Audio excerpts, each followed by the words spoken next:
Hi everyone, in this video we're going to look at a Beatles LP collection, a UK collection which has just come in.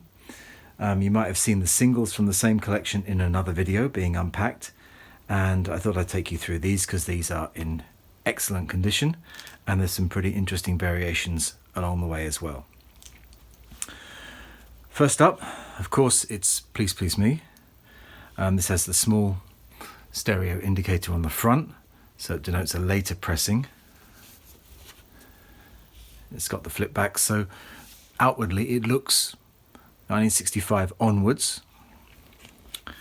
This is quite thick card, so it's not a late 60s sleeve. And in fact, when we take the record out, it has a 1963 fan club photograph inside it. It turns out to be a black and yellow label from 1963, the third variation of the black and yellow stereo label.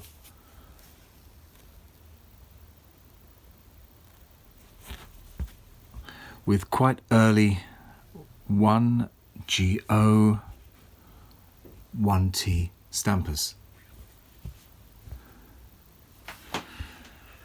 So that's probably a crossover pressing. I don't think it's been swapped, but it's a lovely sleeve and a 1963 record with a 1964-65 cover. With the Beatles in mono. Also the cover has a lighter shade than early pressings.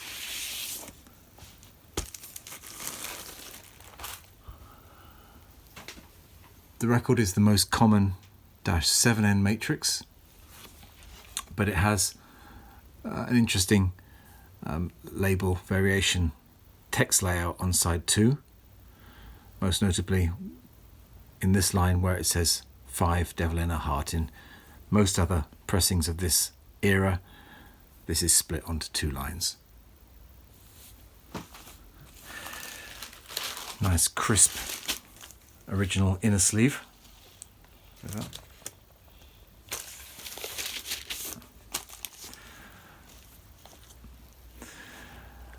Again, like the Please Please Me, this with the Beatles has a small stereo indicator. First pressings, of course, had a larger one. So again, we'd probably date this around the same time. Again, thicker card used on the later covers. The inner sleeve, which I believe is original, is a patent supplied for inner sleeve, so that dates it to 1966.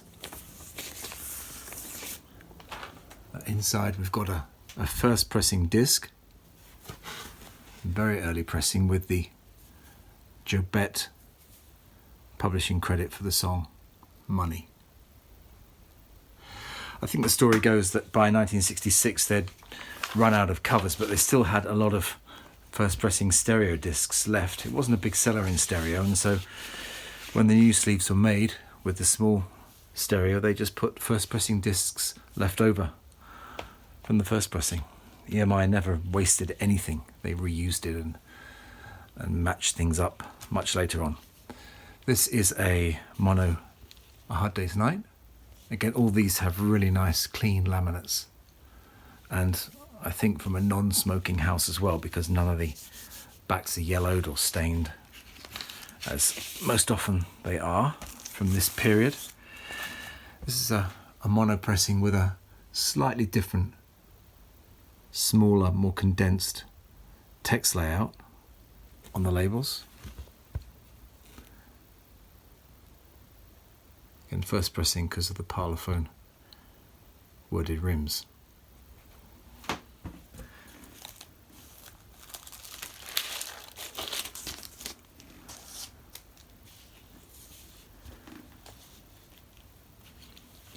Onto the stereo pressing.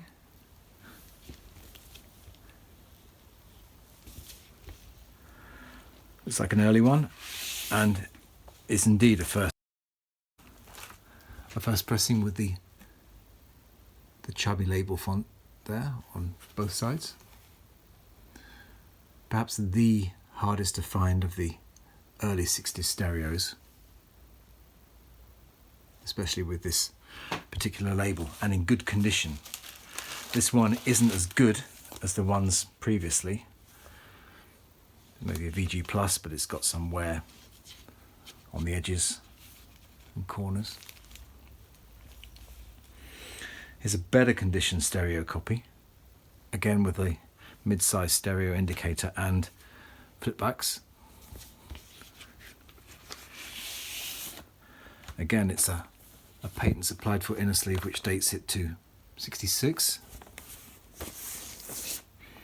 and that's confirmed with the label with the gramophone company around the edge. Makes it the second pressing, but it still has the first pressing -1 matrices on both sides.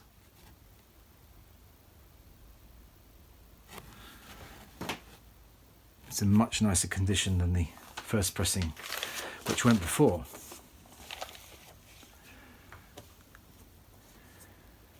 Next up, Beatles for Sale. Actually 2 Beatles for Sales coming up. They look very, very similar. I'll just check.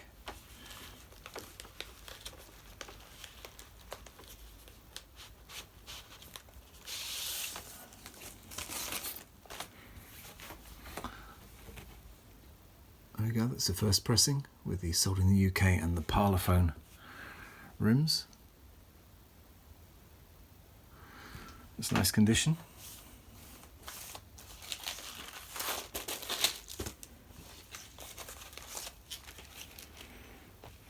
And another one, some wear on that cover corner and not such in good condition. But still, another first pressing with the same details as the other one.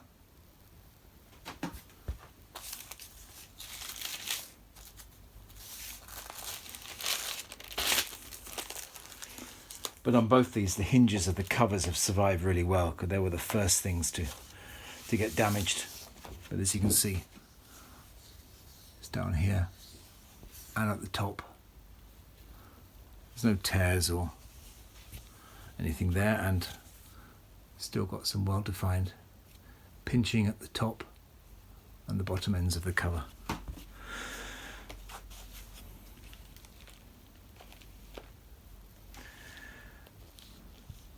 On to Help, 65, it's a mono one, again, nice clean back. These all came from the same collection. Really well looked after. It's a first pressing with a slightly unusual Times New Roman font on both sides.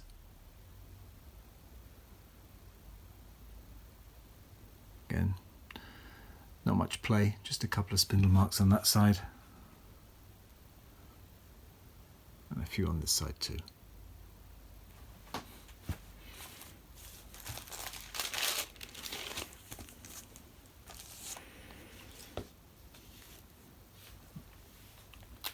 Okay, here's the stereo release. A little bit whiter than the mono. And similar back. Oh, this one came with some extras, which I'll show you in a minute. So an early first stereo pressing, and the way to tell that is from the later ones is that this asterisk comes after U on title number 4, and in later pressing 67 onwards this asterisk moves to between the 4 and the I, so that usually denotes a later pressing, but this one's an early first pressing. Again, nice and clean, a few spindle marks, but well looked after again. And this one came with a few inserts, but some photographs from S&P Parker's Movie Market in Sherborne in Dorset. Just a few modern 8x10 glosses from Help, from Yellow Submarine. Okay, on to Rubber Soul. First one's a mono.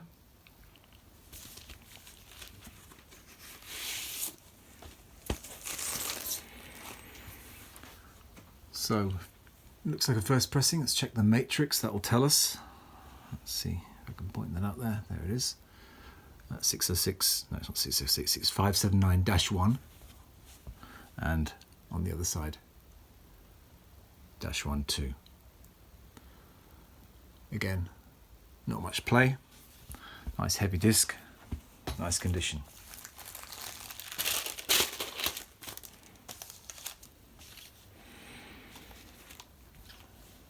Second rubber sole. This one is stereo. Lovely cover on this. I'm a real stickler for sharp corners, and this one has great corners. Yeah. All of these have really nice shiny laminates. Really good. Anyway, let's take a look at the record. This has got an inner sleeve which has a collection of oldies and Revolver on, so it dates it from late 66, early 67. So the record has a first pressing label, but the matrix is a -3 and a -3. So class that as a second pressing, but still a great sounding disc. In great condition. Another stereo rubber sole, this time with a slightly darker cover, which was common with later pressings. Slightly lighter, thinner card on this one, and the 1968-69 EMI inner sleeve with Piper at the Gates of Dawn and Sgt. Pepper. This is of real interest due to the misspelling of Norwegian wood on side 1, spelt Norweigian. So that first I is incorrect. It's a -3 pressing. So 68, maybe early 69, but notable because of the misspelling of Norwegian wood.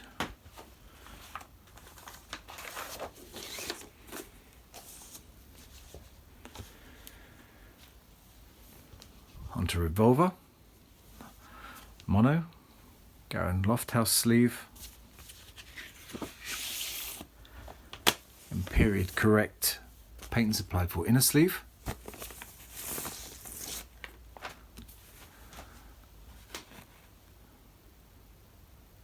Label 1 with stampers 6 GDO, so it's not going to be a first pressing. And indeed, even though the label has the DR abbreviation for Doctor, the matrix is 606-3. So not the desirable 606-1 with the alternate version of Tomorrow Never Knows, but still a nice clean copy nonetheless. Moving on to stereo. Really nice clean back on this one. No ring wear, which usually appears here. So that's been really carefully stored. Actually, a lot of these were in plastic wallets, plastic sleeves when I unpacked them. This has the later inner sleeve, so there's the Revolver album, so it's not going to be a very first pressing. And that's borne out by the fact that this has the slightly later Dr. Roberts spelt in the long way on side 2. But still is a -1 disc.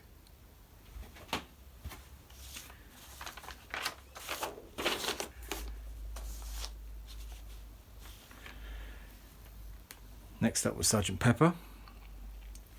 This is a stereo copy.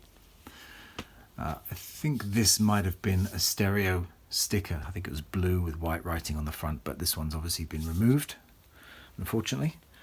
But still, it's a nice, really nice sleeve.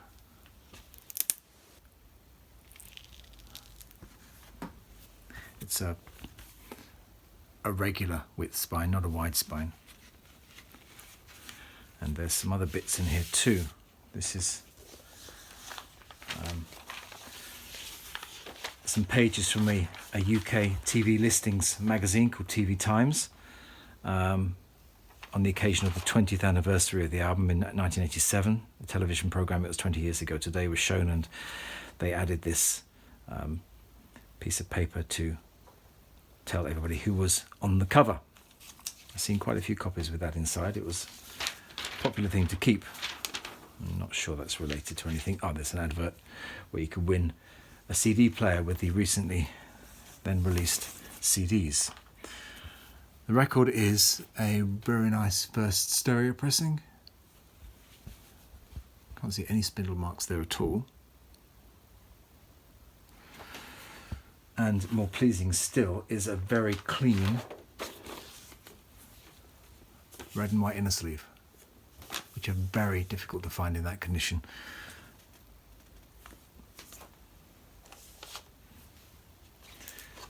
The cutout sheet is no more. Obviously, somebody's had a go at that.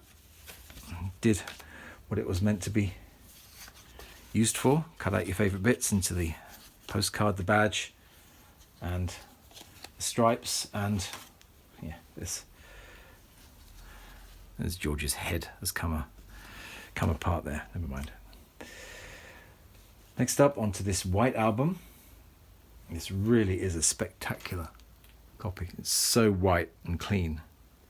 It looks like it came out of the shops yesterday. It's number 397321.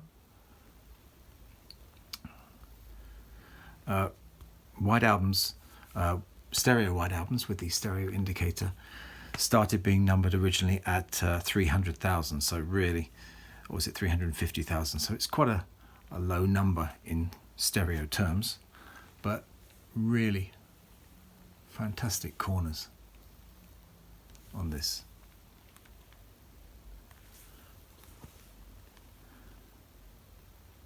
Really well looked after. Let's just unpack it and see if everything's inside. This is disc number 2. This is -1 and -1.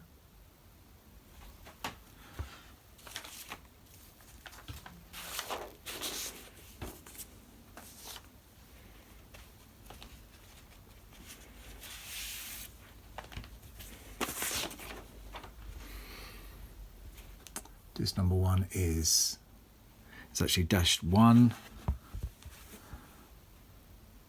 -2 on side 2, but raccoon is spelled correctly, so that's the standard pressing without any significant variations. But the sleeve is still the most incredible I've ever seen. This is a poster, the poster, and it's complete with the 4 photos and protector sheet. Not a spacer, a protector, because it was just designed to lay over the front photograph to protect it from scratching or wear or anything like that. So a really beautiful white album, truly white. Moving on to Yellow Submarine.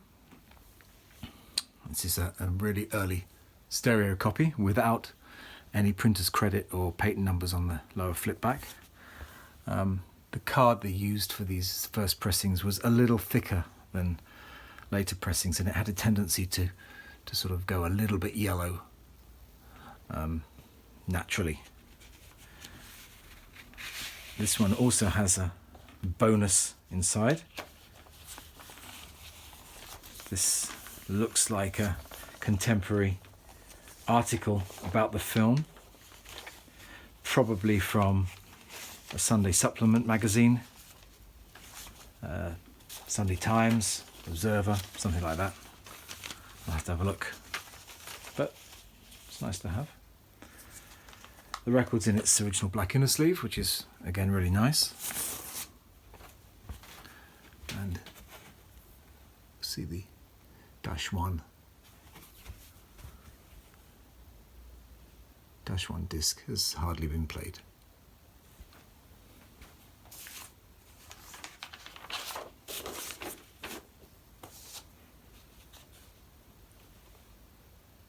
Nice laminate. To Abbey Road here.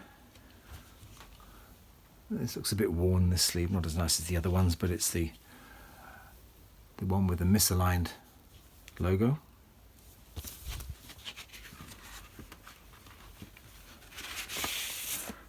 This is a white patent numbers in the sleeve. Bit of first pressing disc with -2, -1 matrix, and no Her Majesty on the side 2 label. So a first pressing disc in a white inner sleeve with a first pressing sleeve. Another Abbey Road, but this one has the apple in the right place. Easy to show the difference when you have two. There we go, that's what it means by misaligned, just under the side 1 track listing. This sleeve is slightly to the left and this one's underneath. This is in much better condition than the other cover. And also has a black inner sleeve, which some early ones came with, left over from production of early Apple albums. This has the same -2, -1 matrix again, without Her Majesty on the side 2 label.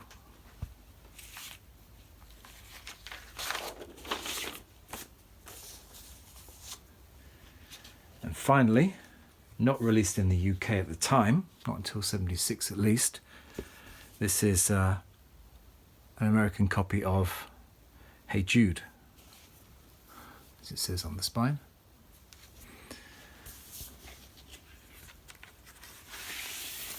However, the label shows its original title, The Beatles, again, on that side too.